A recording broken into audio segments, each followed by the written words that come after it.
When we think about building a house, we don't just want it to stand up for 100 years. Right. We want it to actually be a good place to live. Yeah. I mean, we want the plumbing to work perfectly, the air to be clean, the foundation to be completely impervious to the elements. Absolutely. Because a house that manages to last a century, but is, full of leaks, drafts, black mold, and a crumbling foundation, that is not a home. That is just a prolonged, miserable structural failure. Yeah, it's just surviving, not thriving. Exactly. Yeah. And yet, for so many of us, that is exactly how we approach our own biology.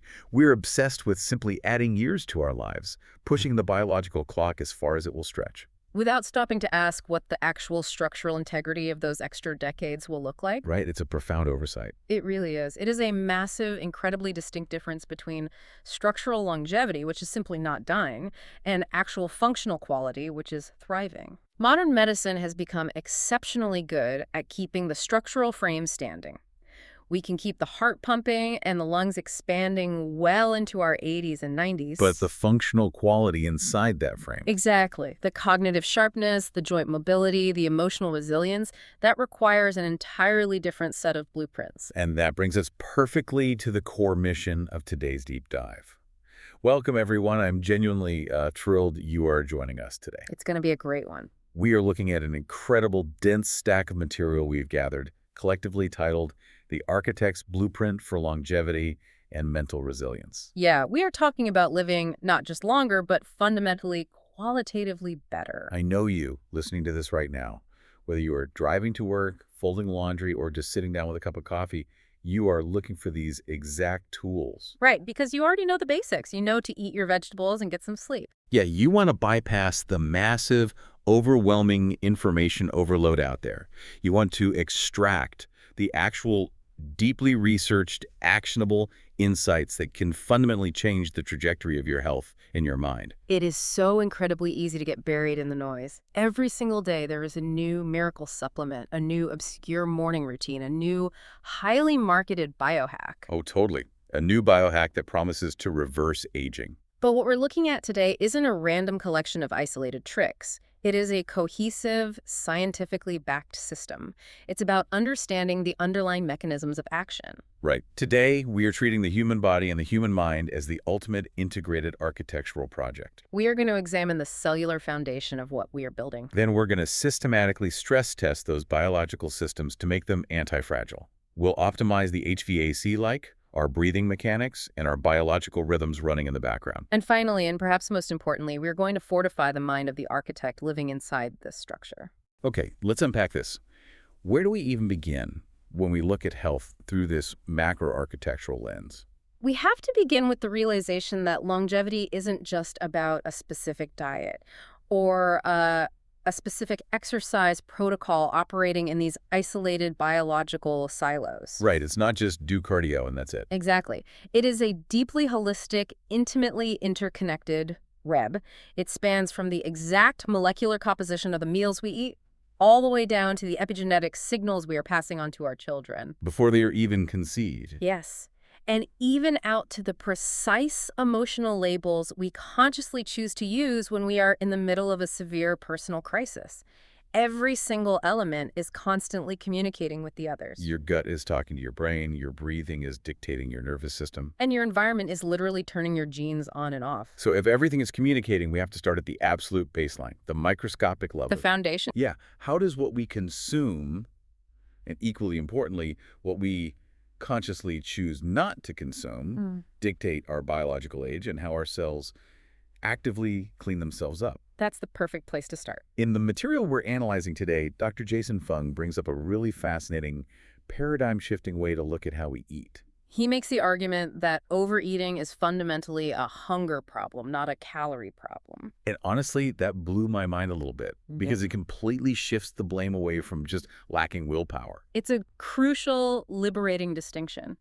For decades, we have been taught to view our bodies as these simple, closed-system thermodynamic calculators. Calories in, calories out. Exactly. If you gain weight, you just ate too many calories and didn't burn enough. End of story. But biology is infinitely more complex than simple addition and subtraction. It's driven by hormones, right? It is driven by hormones. And Dr. Fung breaks hunger down into three very distinct biochemical and psychological categories. Okay, let's go through them. First, you have homeostatic hunger. This is your actual, legitimate physical need for fuel.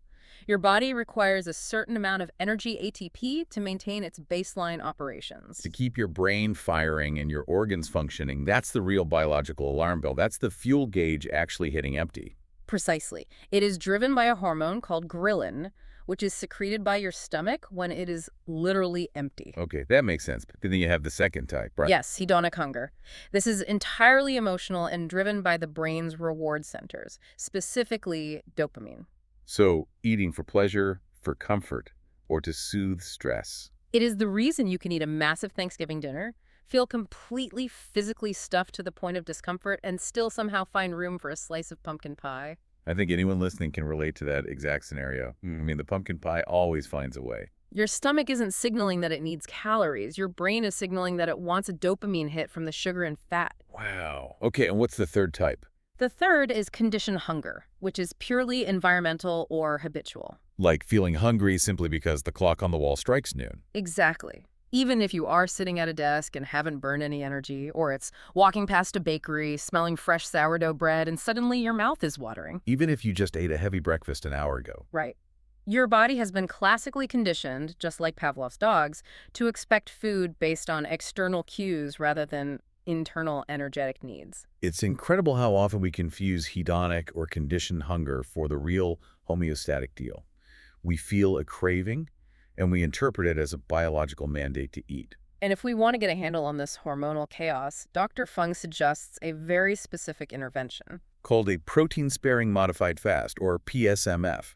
Now, the metric he outlines here is incredibly specific. Yes, he advises eating exactly 30 to 50 grams of high-quality protein at your very first meal of the day. And the biological reason for this is that it provides actual systemic glucose control for a full 24 hours. But I have to push back on this terminology a little bit. Yeah. When the average person hears the word fast, they immediately think of just drinking pure water for days on end, feeling dizzy, lightheaded, and miserable. I mean, pure water fasting sounds absolutely brutal. It can be very intense. Do we really have to suffer that much to get the metabolic benefits of fasting? And that is exactly why the protein-sparing modified fast was developed. You absolutely do not have to engage in pure, miserable deprivation to get profound metabolic benefits. Oh, thank goodness. In fact, when your primary goal is sustainable fat loss and metabolic health, a pure water fast can sometimes backfire, especially if you aren't adapted to it. Because your body panics. Yes. When you drop your calories to absolute zero, your body panics. It views the situation as a famine. And while it will burn fat, it will also start breaking down your own precious muscle tissue. Just to harvest amino acids for energy. Right, a process called gluconeogenesis. Losing muscle is the absolute last thing we want when we are talking about longevity. Right. Muscle is the organ of longevity. It's our metabolic sink for glucose. So help me visualize this. Is the protein-sparing modified fast sort of like sending in a highly specialized, targeted cleaning crew into a building? I love that analogy. You're letting the body do its deep cleaning and repair work, getting about 80% of the profound biological benefits of a total fast. But you are actively working around the structural support columns of the building. Yes, exactly. Meaning you get 50% less suffering, but you perfectly preserve your lean muscle mass because you've supplied just enough raw material. Wow. Okay. By consuming that specific bolus of 30 to 50 grams of protein, and we're talking about things like lean meats, eggs, or high-quality whey isolate, you are doing something very specific biochemically. What's happening with the insulin? Protein has a minimal impact on insulin compared to carbohydrates. So your insulin levels remain relatively low, which keeps your body in a fat-burning state. But crucially, that heavy protein intake floods your bloodstream with circulating amino acids. Yes.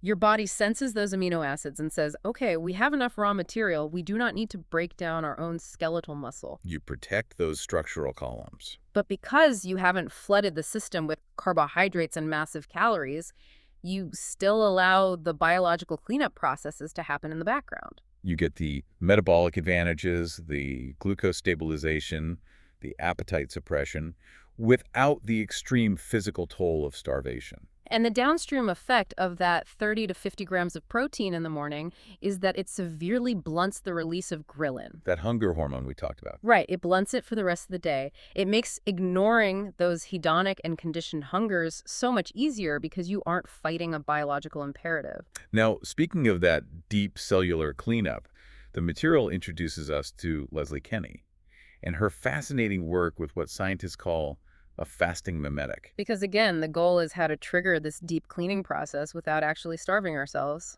Right, and the specific biological process we are trying to trigger is called autophagy. The word literally translates from Greek to self-eating. It sounds terrifying, but it is actually the ultimate anti-aging mechanism. So how does it work? Over time, as our cells metabolize energy and deal with stress, they accumulate damage. Proteins become misfolded, mitochondria become dysfunctional, and cellular junk builds up. Just normal wear and tear on the house. Exactly.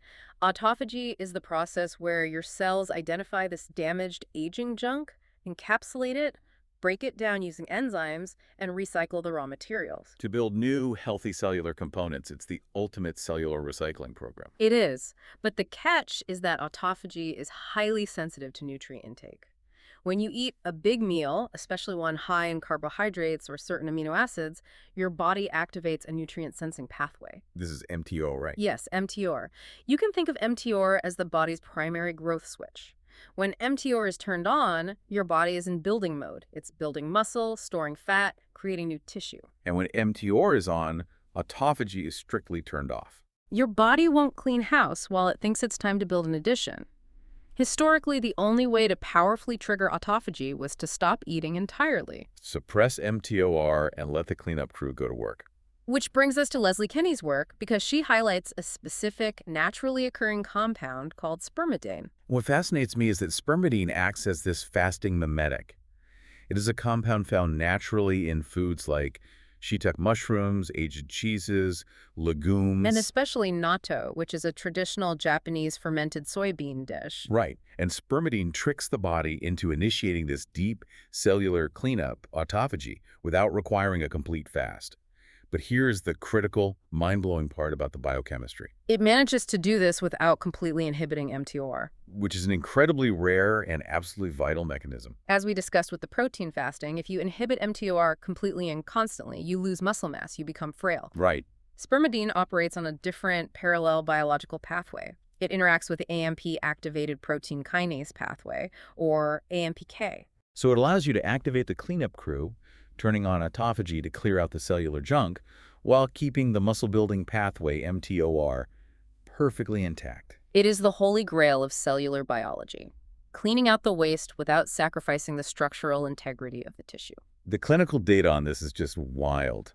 There's a specific study Kenny points to from Kyoto University that completely blew my mind. I really want you, the listener, to visualize this. The mouse study. Yes.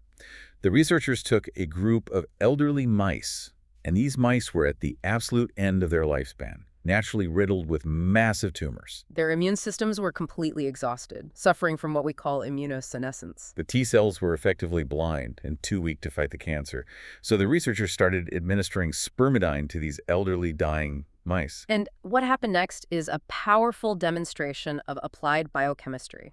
The spermidine entered the system and massively upregulated autophagy, specifically within the exhausted immune cells. Yeah. It forced those T cells to clean out their accumulated internal waste, replacing damaged mitochondria with fresh, efficient ones. The compound literally rejuvenated their aging immune cells back to a youthful state. And once those T cells were repaired and functioning properly, the newly rejuvenated immune system actively sought out, targeted, and cleared the cancer from the mice's bodies.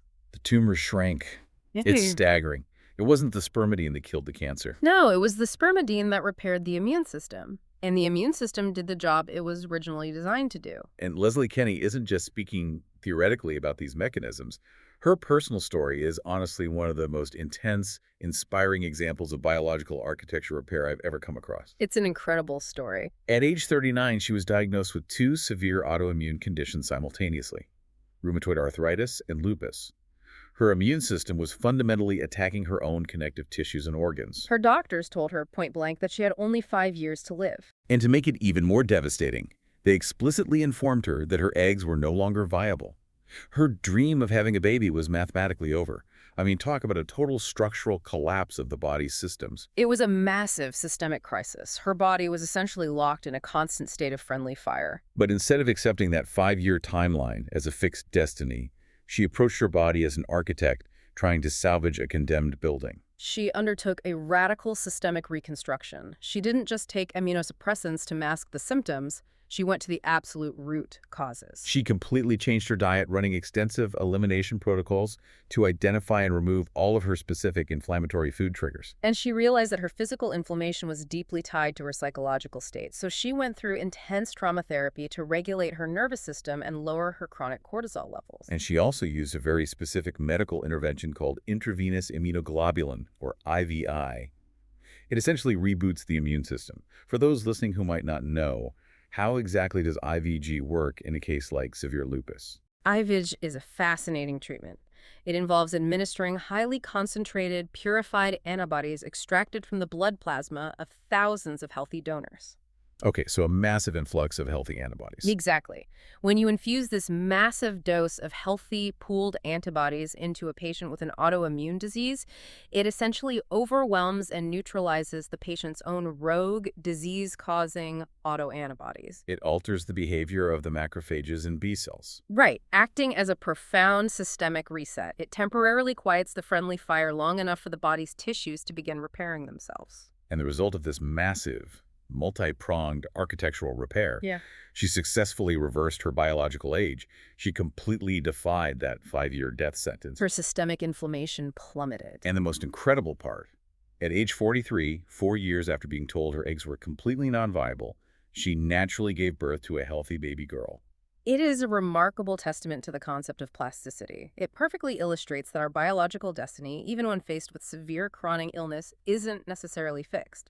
When you systematically remove the damaging inputs and consistently provide the right regenerative signals, whether through diet, stress reduction, or targeted medical therapies, the human body has a profound, almost miraculous capacity to repair itself at the cellular level. We're seeing this overarching theme everywhere in this material. Health is about providing the precise, correct biological signals at the right time. Absolutely. Which leads us to Dave Asprey. He brings up another incredible, highly actionable tool for building our cellular foundation: hacking our glucose absorption. This is a great transition. No, we just talked about controlling glucose via heavy protein bolus in the morning, but Asprey has a very specific mechanical protocol using fenugreek seeds. And I say mechanical because it's not about restricting what you eat, but changing the physics of how your stomach processes it. Yes, the fenugreek protocol is a brilliant mechanical intervention that takes advantage of plant biology to alter human digestion. The process he outlines is quite simple but highly effective. You take a tablespoon of raw fenugreek seeds and soak them in a glass of water overnight. Okay, and then what? The next day, you drink the water, and then you actually chew and swallow the hydrated seeds approximately 15 to 20 minutes before consuming a carbohydrate-heavy meal. Okay, so why fenugreek? What is physically happening inside the gastrointestinal tract when you do this? Fenugreek seeds contain an incredibly high concentration of a specific type of soluble fiber called galactomannan. Right. When you soak the seeds overnight, that fiber hydrates and expands. When you chew them and they enter the acidic environment of your stomach, they form a thick, highly viscous, mucilaginous gel. Think of it like a biological sponge. Exactly. When you eat your high-carbohydrate meal shortly after, that fenugreek gel physically traps the glucose molecules from the food. It creates a physical barrier. Yes, a barrier that drastically slows down the rate at which your stomach empties its contents into the small intestine. And once it reaches the small intestine, that gel continues to shield the carbohydrates from the brush border enzymes that break them down. So instead of a massive rush of pure glucose flooding the bloodstream and spiking your insulin through the roof, it becomes a slow, controlled trip. The exact metric from the research is that this simple, inexpensive protocol actively lowers your post-meal glucose spike by 5 to 20%. Which is highly significant when we talk about longevity. What's fascinating here is how both Dr. Fung's heavy protein rule in the morning and Asprey's Fenugreek gel trick before dinner are entirely focused on manipulating the biological timing. And the literal velocity of glucose entering the system. Right. They aren't demanding that you adopt a miserable zero-carbohydrate diet and never eat a potato again. They are acknowledging that the poison is in the dose, and more specifically, the speed of the dose. It's about managing the flow of energetic resources so that it doesn't overwhelm the mitochondria and cause a massive inflammatory spike. And constantly managing that flow has compounding massive long-term effects on the physical structure of your body, particularly your blood vessels. Asprey references a staggering 6-month clinical trial out of the University of Surrey that perfectly highlights this. They took a group of healthy adults all over the age of 40 and gave them a targeted, multi-ingredient longevity stack. This stack was specifically formulated to support NAD metabolism. Which is crucial for cellular energy, right? Yes, and broad mitochondrial function. But it wasn't the ingredients that blew me away. It was the specific biomarker they chose to measure. They didn't just look at weight loss, they measured arterial stiffness. Which is arguably one of the most vital metrics of human aging. Arterial stiffness is exactly what it sounds like. As we age, and as we subject our blood vessels to constant spikes of glucose, inflammation, and oxidative stress, the delicate endothelial lining of our arteries becomes damaged. The smooth muscle calcifies and loses its elasticity. The vessels become rigid pipes instead of flexible, dynamic hoses. This forces the heart to pump exponentially harder to push blood through the system, leading to high blood pressure, microvascular damage, and eventually cardiovascular events. So how do they measure that? Medical science measures the stiffness using a metric called pulse wave velocity. Literally how fast a pressure wave travels through your arteries. The stiffer the artery, the faster the wave travels. So they tracked these adults for 6 months, and the results were, frankly, staggering. After 6 months on this specific cellular support protocol, their arterial stiffness improved by a measurement of 1.18 meters per second. Now, to the average person, 1.18 meters per second sounds like abstract math. Can you translate what that actual physiological change means for someone's biological age? To put that specific measurement in perspective, a reduction of 1.18 meters per second in pulse wave velocity is effectively reversing vascular aging by several years. If not a decade, depending on the baseline. It means the calcification is reducing. The endothelial cells are producing more nitric oxide, allowing the smooth muscle to relax. The blood vessels are physically regaining their youthful elasticity, which takes an enormous, life-saving amount of mechanical pressure off the heart. It is the definition of restoring structural integrity to the building's plumbing. That is incredible. So we've laid down this really solid cellular foundation. We're managing our hunger hormones. We're triggering deep cellular cleanup with spermidine. And we're controlling the velocity of glucose to protect our vascular plumbing. But a foundation, no matter how strong, isn't enough on its own. Exactly. If we are building a truly resilient structure, we have to subject it to the elements, we have to stress test it. We transition now from the materials going into the body to the environmental stresses acting upon it. And crucially, we need to look at how those environmental stresses actually alter the biological blueprints we pass on to the next generation. This brings us to a concept known as hormesis, which raises an incredibly important biological question. How do we consciously apply intentional, acute, beneficial stress to make the organism fundamentally stronger and more adaptable to future unpredictable stress? And Dr. Andrew Huberman provides an absolute masterclass on this concept through the use of deliberate heat exposure, specifically using the sauna. He details how the intense heat of the sauna doesn't just make you sweat, but acts as profound cardiovascular mimicry and actively triggers literal genetic repair. The underlying mechanisms are brilliant, but the protocol he outlines to achieve these specific results is highly exact. Tell me about the protocol. To get the maximum scientifically validated benefit, he states you need to expose yourself to deliberate heat 4 to 7 times a week. 4 to 7 times. Yes. We are talking about raising your core body temperature in an environment ranging from 80 to 100 degrees Celsius. That's a blistering 176 to 212 degrees Fahrenheit. For how long? For anywhere from 5 to 20 minutes per uninterrupted session. I have to pause you right there, because I am trying to put myself in the shoes of the listener. I'm a working professional. If I have a commute, a full-time job, and kids to pick up from soccer practice, hitting a 200-degree sauna 7 days a week sounds completely, wildly impractical. That's a very fair point. Factoring in the drive to the gym, the sauna time, the cool down, the shower, that's an hour a day. For a normal person, is that actually feasible? Or are there diminishing returns we can aim for? Is there a minimum effective dose? It is a completely valid and necessary pushback. The 4 to 7 times a week protocol is the absolute gold standard for maximizing the longevity curve. However, the data clearly shows a massive nonlinear jump in benefits just from going from 0 sessions to 2 or 3 sessions a week. Okay, so 2 or 3 times is still hugely beneficial. Yes. The goal isn't necessarily to hit 7 days if it causes immense logistical stress, because chronic stress defeats the purpose. The goal is to consistently trigger the biological cascade of acute heat stress. So what happens during that heat stress? When you sit in that extreme heat, your heart rate elevates significantly, often matching the beats per minute of a moderate intensity run. Your blood vessels drastically dilate to push blood to the skin surface to cool you down, which is why it mimics cardiovascular exercise. But the magic really happens at the microscopic level, right? And when the cells themselves start to feel the heat. Exactly. When your cells reach a certain thermal threshold, they begin to express something called heat shock proteins, or HSPs. Think of HSPs as highly specialized cellular paramedics. As we age, the proteins inside our cells can become damaged and physically misfolded, losing their 3D structure and their function. Misfolded proteins are heavily implicated in neurodegenerative diseases like Alzheimer's. So when the sauna induces heat stress, these heat shock proteins flood the cell.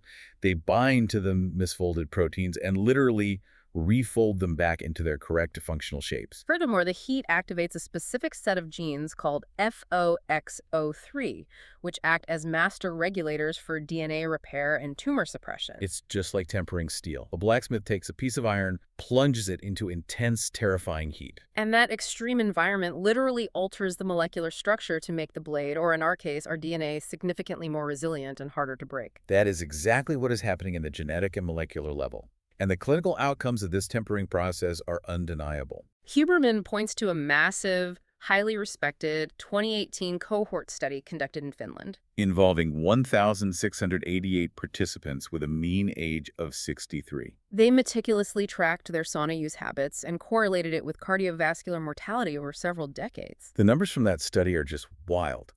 If the participants used the sauna 2 to 3 times a week, which, to your point, is that manageable minimum effective dose, they were 27% less likely to die from cardiovascular events. Compared to people who only went once a week or never. But if they managed to hit that target protocol of 4 to 7 times a week, they were a staggering 50% less likely to die from cardiovascular events.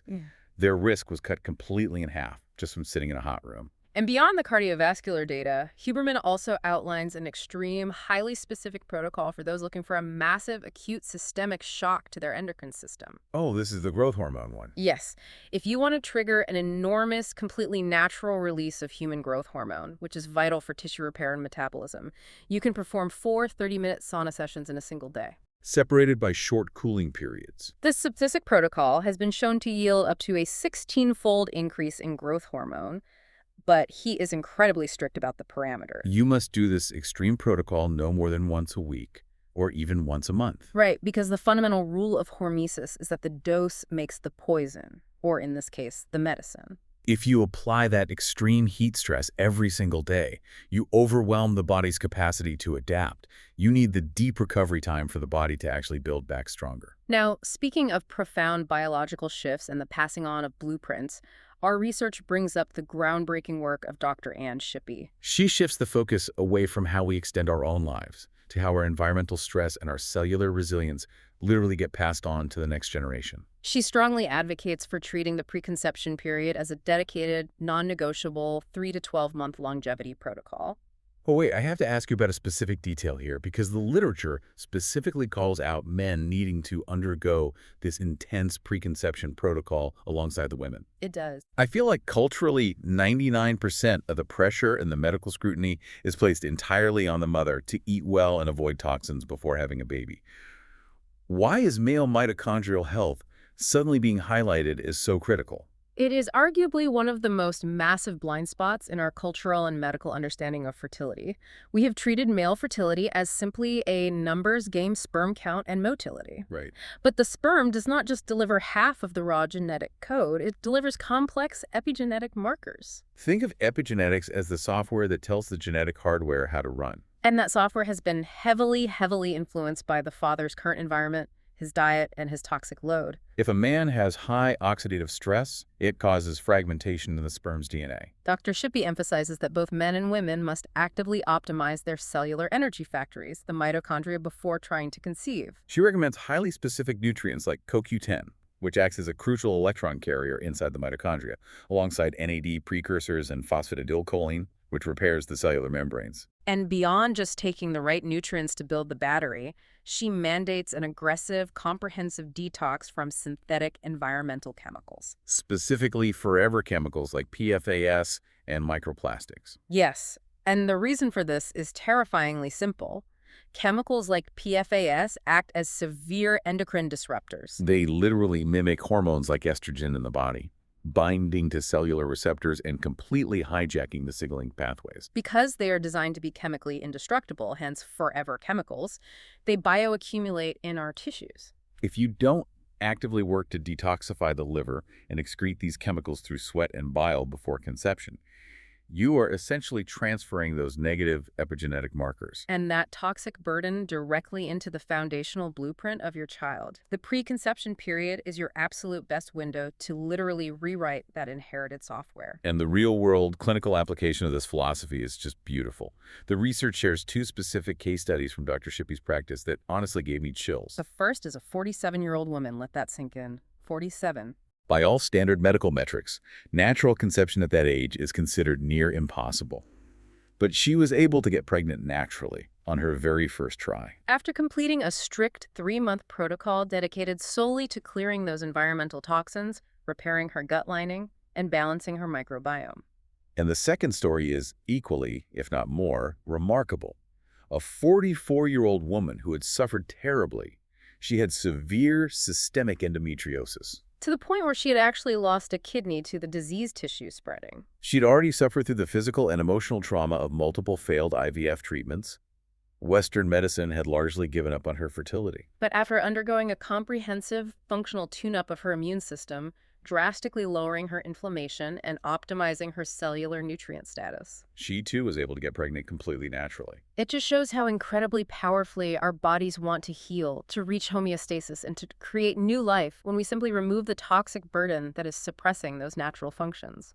And this concept of generational health, of passing down a metabolic blueprint, carries perfectly right into the incredible work of Jessie Anchaspe, who many people know as the glucose goddess. She looks at how a mother's diet directly programs the baby's future metabolic health while the child is still developing in utero. This is a fascinating area of study known as fetal programming, and she points to an absolutely incredible historical event that served as a massive, unintended, natural experiment. The United Kingdom's strict sugar rationing during and after World War II, which lasted continuously from 1940 all the way to 1953. During that incredibly stressful, deprived time, the government strictly limited the population's added sugar intake to a maximum of just 40 grams a day.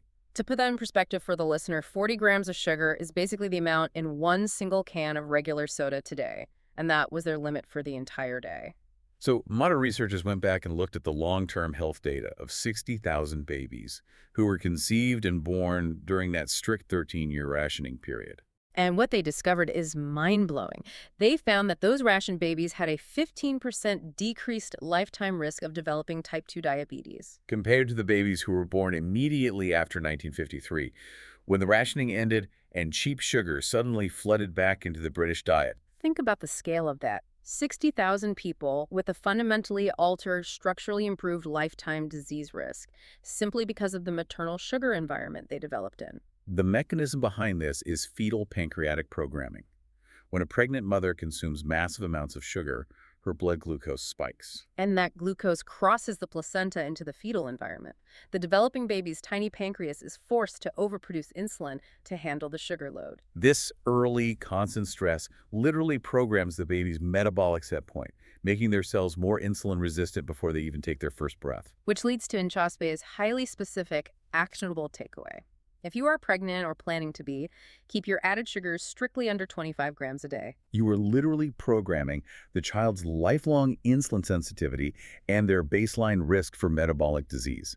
She also highlights another absolutely critical building block for fetal architecture, a nutrient called choline.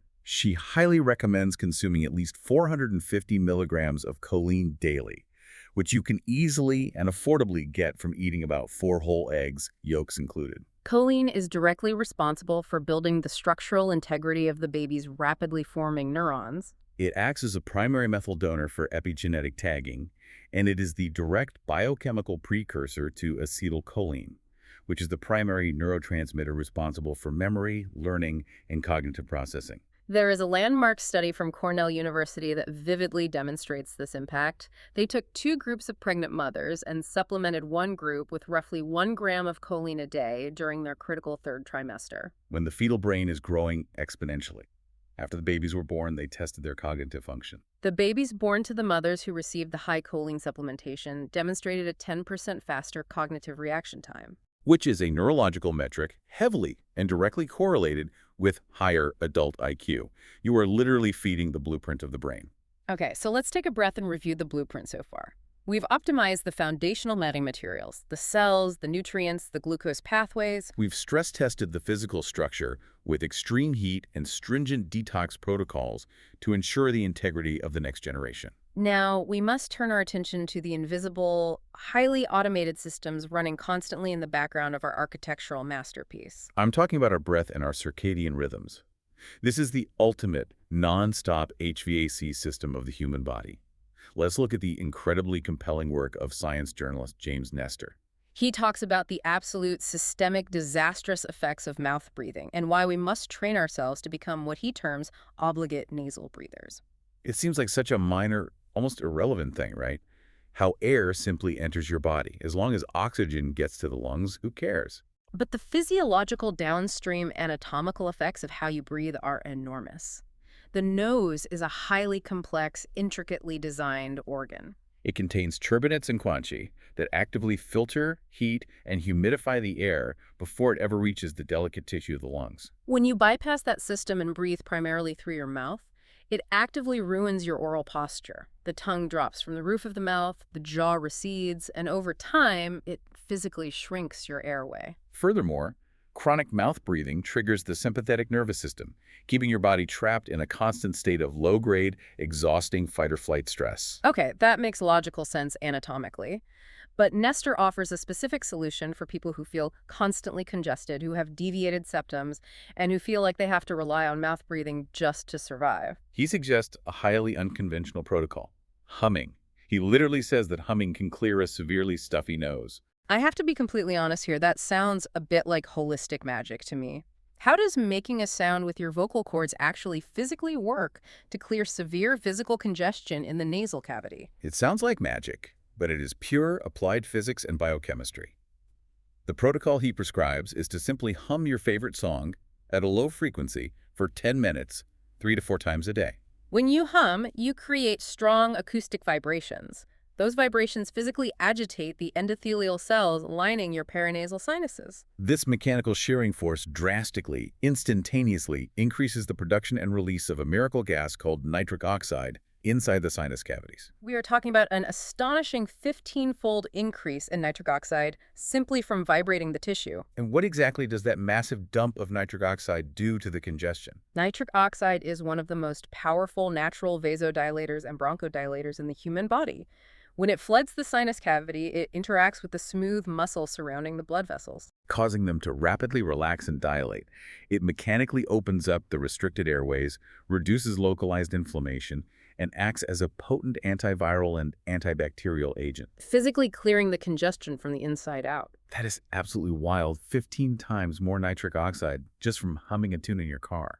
And Nestor didn't just read studies. He proved how vital nasal breathing is to our survival through a pretty extreme, highly uncomfortable personal experiment. The one he conducted at Stanford University, he literally had his nose surgically plugged with silicone for 10 straight days. He forced himself to strictly mouth breathe 24 hours a day while scientists monitored his vitals. The clinical results of that experiment were immediate, severe, and frankly terrifying. Within a matter of days of blocking his nasal passages, his baseline blood pressure spiked into stage 2 hypertension levels. He suffered from overwhelming, crushing chronic fatigue because his oxygen extraction plummeted.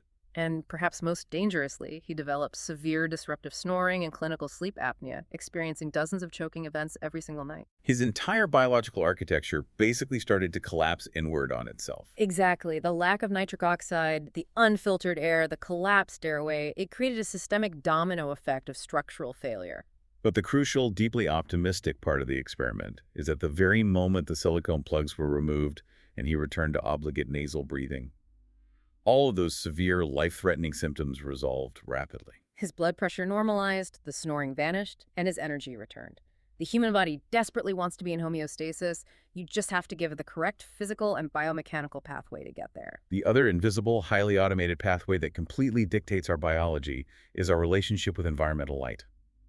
Dr. Deanna Minich outlines how we have to constantly align the body's master conductor, our biological clock, or circadian rhythm, through strategic timed light exposure. Because your biological clock isn't just a metaphor, it is a cluster of thousands of neurons in the hypothalamus called the suprachiasmatic nucleus. And it dictates absolutely everything downstream: your metabolic rate, your digestive enzyme production, your hormonal cycles, and ultimately, your rate of cellular aging. The protocol Dr. Minich details is rooted in evolutionary biology. You must get bright, natural sunlight directly into your eyes, without sunglasses, immediately upon waking. The retina contains specific cells called intrinsically photosensitive retinal ganglion cells that are highly sensitive to blue light. When sunlight hits them, it sends a high-voltage signal to the brain that says, "It is morning, halt melatonin production, spike cortisol, start the engine." Then she advises consuming your heaviest, most calorically dense meals when the sun is highest and brightest in the sky,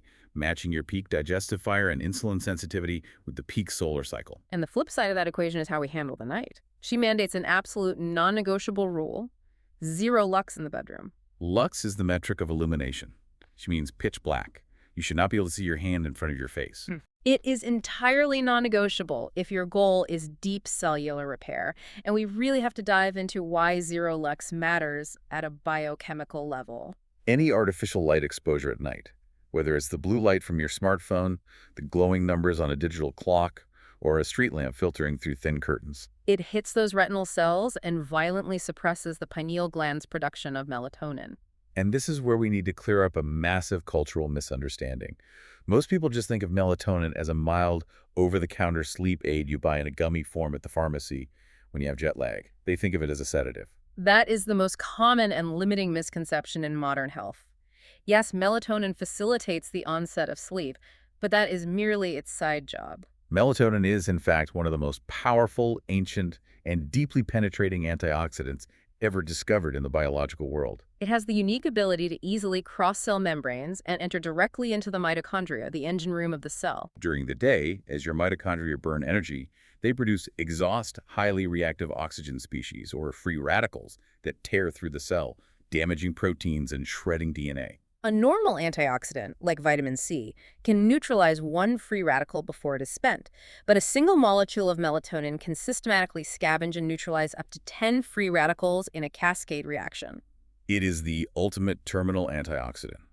If you suppress its natural production with a glowing screen or a poorly lit bedroom, you are literally robbing your cells of their primary, irreplaceable nighttime defense mechanism against accelerated aging and genetic mutation. Here's where it gets really interesting. We are seeing in vivid detail how deeply and intimately tethered the physical human body is to the external environment. The light hitting our retinas, the ambient heat altering our DNA, the physical mechanics of oxygen entering our skull. The physical body acts as a direct biological bridge into our mental state. Which brings us to our final and perhaps most vital phase of this entire architectural project. Because let's be completely honest. A perfectly engineered physical body with crystal clear arteries, zero senescent cells, and perfectly optimized genes means absolutely nothing if there isn't a resilient, adaptable, and purpose-driven architect living inside it. We have to transition from optimizing the biological systems to fortifying the psychological foundation. We must build an invincible mind. It is the ultimate synthesis. The psychological architecture is the master governor of the physical body. You can have the best plumbing and foundation in the world, but if the occupant of the house is constantly tearing at the walls from the inside out due to unmanaged chronic stress and fear, the structure will eventually fail. Dr. Wendy Suzuki, a brilliant neuroscientist, talks about actively rewiring the brain's fundamental automated response to fear and anxiety through a fascinating technique she calls joy conditioning. It's an incredibly elegant hack of the central nervous system. The protocol leverages the unique anatomy of the brain. She advises you to deliberately and deeply link a highly positive, profoundly joyful memory, a moment of deep peace, love, or accomplishment, to a specific, portable olfactory trigger. For example, the scent of lavender, a specific essential oil, or even a particular brand of tea. In a moment of calm, you deeply inhale the scent. You vividly visualize the joyful memory in high definition, and you intentionally forge a strong neural connection between the smell and the feeling. Because the olfactory system is totally unique, right? It bypasses the normal sensory relay stations of the brain. Exactly. Unlike sight or sound, which have to be processed by the thalamus, the olfactory bulb has a direct, hardwired anatomical projection straight into the amygdala, which is the emotional processing center, and the hippocampus, which handles memory. It is a biological expressway. So then, when you are in the middle of a high-stress scenario, a terrifying presentation at work, a heated argument, a moment of deep anxiety, you simply pull out that vial of lavender and take a deep sniff. The scent bypasses the conscious panicking mind and immediately activates the parasympathetic nervous system, slamming the brakes on the fight-or-flight response and calming your physiology down in seconds. It definitively proves that our internal state, our panic response, is highly malleable. We aren't just victims of our neurochemistry. Suzuki cites an absolutely incredible landmark study by Dr. Aaliyah Crum at Stanford University that perfectly isolates the staggering power of human mindset over physical biology. Dr. Crum worked with a large group of female hotel cleaning staff. These women were on their feet all day doing intense physical labor, yet remarkably, many of them struggled with high blood pressure and obesity. And they perceived themselves as getting zero exercise because they didn't go to a traditional gym. So Dr. Crum ran an intervention. She took half the staff and simply, clearly explained to them that their daily room cleaning duties, the vigorous vacuuming, the heavy lifting of mattresses, the constant scrubbing, were actually high-level physical workouts. Workouts that easily met the Surgeon General's stringent requirements for an active, healthy lifestyle. And the crucial, mind-bending part of the experimental design is that the researchers didn't ask the women to change a single thing about their actual physical behavior. They didn't alter their diets. They didn't ask them to work harder or faster. They just went back to doing their exact same jobs the exact same way. But because their mindset had fundamentally shifted, because they now consciously viewed their grueling labor not as a source of physical degradation, but as highly beneficial, life-extending exercise, their physical bodies literally responded to the new psychological software. Over the next month, the workers who received the mindset shift experienced actual, measurable weight loss. Their systolic blood pressure dropped significantly, their body fat percentages decreased, and their overall psychological job satisfaction skyrocketed. The conscious belief literally rewrote their physical biology. It changed how their bodies metabolized energy and managed systemic inflammation. It's staggering, and it highlights how the labels we attach to our experiences dictate our physical reality. Now, when we face much darker, more severe mental loops than just workplace stress, Dr. Shankar offers incredibly powerful cognitive tools for creating immediate distance and perspective. She talks extensively about a psychological mechanism called affect labeling. This means when you are spiraling in a panic attack or deep depression, you force your conscious mind to articulate and name the exact emotion out loud. You don't say, "I am a wreck." You say, "This specific feeling is grief," or "This physical sensation in my chest is anxiety." Okay, so affect labeling sounds like stepping out of a raging, destructive thunderstorm, walking inside a sturdy house, and choosing to watch the storm safely from behind a thick, reinforced pane of glass. You still clearly see the lightning, you hear the thunder, you acknowledge that the storm is very real and happening right in front of you, but the wind is no longer physically knocking you over. You are observing it, not being destroyed by it. That is a beautiful, highly accurate way to visualize the cognitive distance it provides, because biologically, when you assign a precise linguistic label to an overwhelming feeling, functional MRI scans show that you literally shift the electrical processing of that moment away from the reactive emotional amygdala. And you force it up into the highly logical right ventrolateral prefrontal cortex. You use language to pull your brain completely out of the immediate blinding fight-or-flight panic. She combines this labeling with a secondary technique called mental time travel. You are trapped in a moment of intense, blinding panic, and you deliberately, forcefully ask yourself, exactly how will I feel about this specific, terrible problem in 5 hours? How will I view it in 5 days? What will this mean to me in 5 years? It immediately contextualizes the pain. It reminds the brain that the current state is temporary, not permanent. And Dr. Shankar didn't just study these tools in a sterile lab.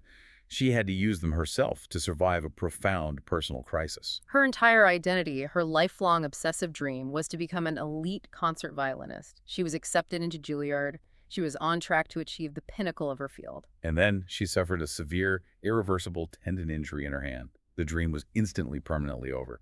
Her entire architectural foundation was shattered. But she overcame this profound, devastating identity crisis by using these exact cognitive tools.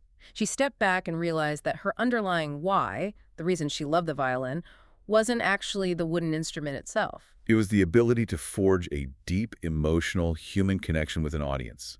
The violin was merely a tool to achieve that connection. Once she reframed and labeled that core truth, she successfully transitioned her life, redirected that intense focus, and became a highly respected cognitive scientist and podcast host, still deeply connecting with millions of people, just using a different instrument. She masterfully adapted the fundamental architecture of her life to a completely new foundation, without losing the core structural integrity of who she was. She also shares a specific story in her work that I honestly haven't stopped thinking about since I first read it. It is the story of Dwayne Betts.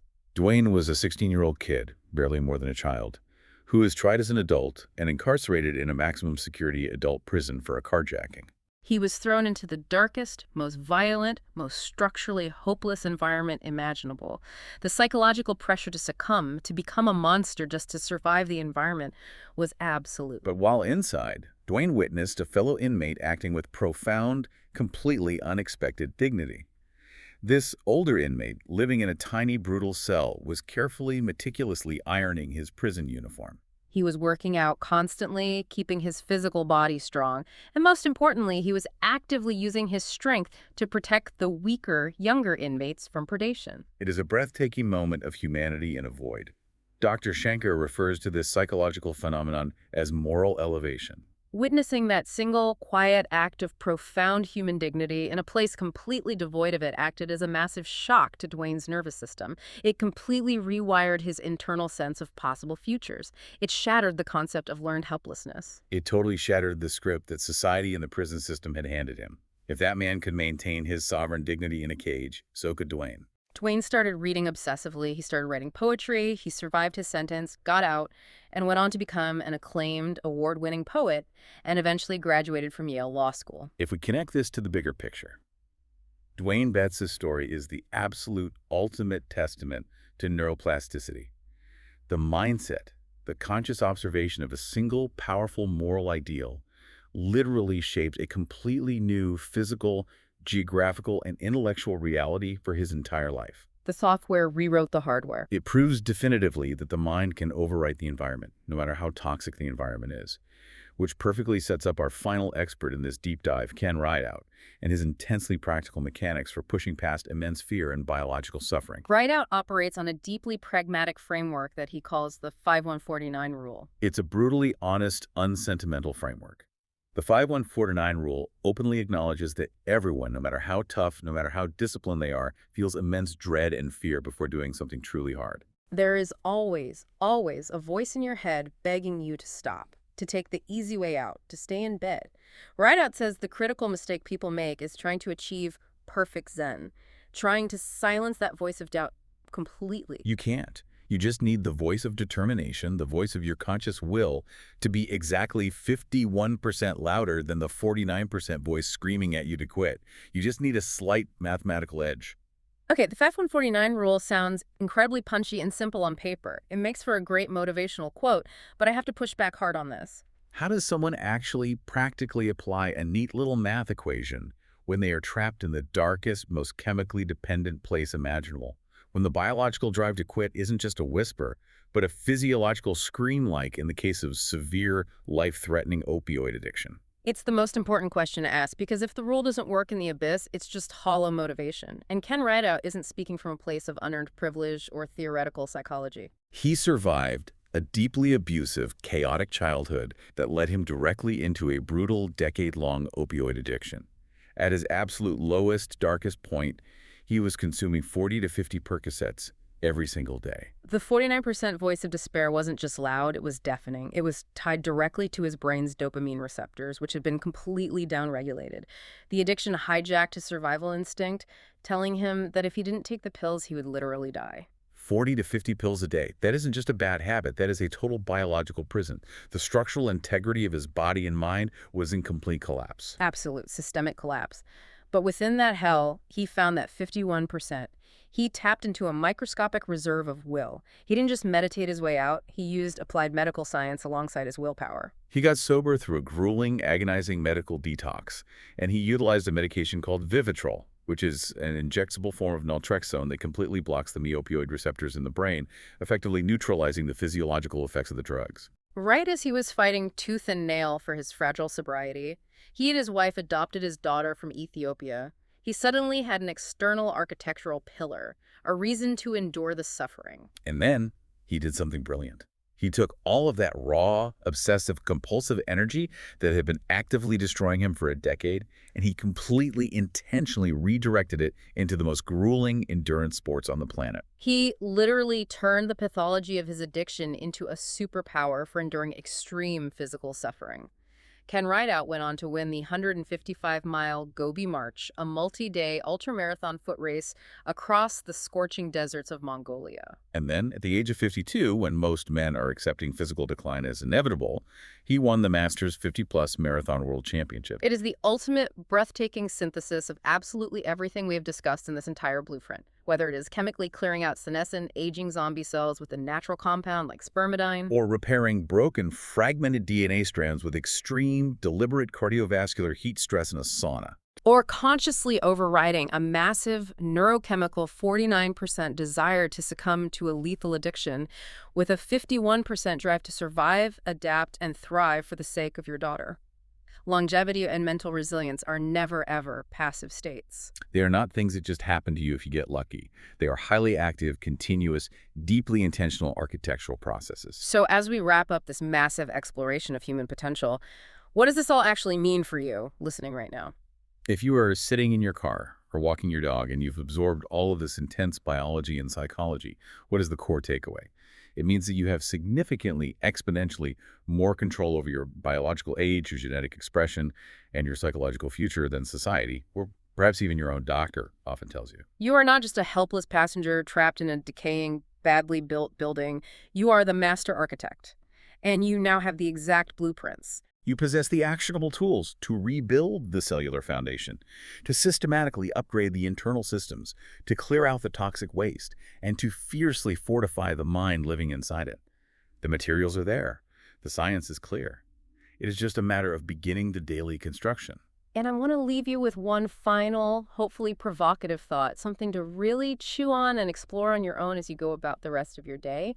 We've seen the hard data. We know the mechanisms. If our foundational biology and our deeply ingrained psychology can be fundamentally, radically rewritten at almost any stage of life, as we clearly saw with Ken Rideout winning world championships at 52 after a decade of severe addiction, or Leslie Kenny completely reversing her biological age and having a healthy baby at 43 against all medical odds. What arbitrary self-imposed limitation have you placed on yourself? What limitation are you currently accepting as an absolute truth that is actually just an outdated piece of code, a crumbling, unnecessary brick waiting for you to simply overwrite it? Thank you so much for joining us and exploring these incredible life-changing sources with us today. It's been an absolute privilege to share this blueprint with you and unpack these complex mechanisms. Until next time, keep building.